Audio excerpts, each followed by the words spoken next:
Abasuubuzi okuva mu bitundu by'eggwanga ebyenjawulo babukeereza nkokola okugenda ku kisaawe Kololo okusinkana pulezidenti ku nsonga ezabaviirako okuggala amaduuka gaabwe omwezi oguwedde. Pulezidenti Museveni mu kugendayo ayaniriziddwa Ssaabaminisita Robin Nabbanja, baminisita okuli owa Kampala Hajat Minsakabanda n'abalala.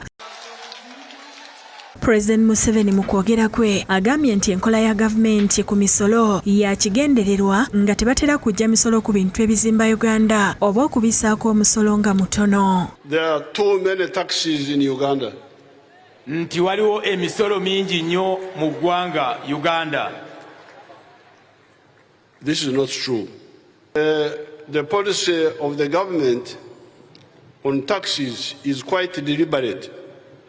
Enkola ya gavumenti ku misolo ya kigendererwa. Ebizimba Uganda tetubiteekako emisolo.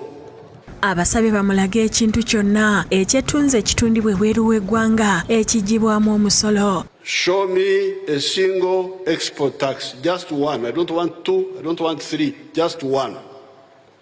So there is no tax on exports of Uganda. Download the app on App Store or Google Play Store now. Vision Digital Experience, the future of media.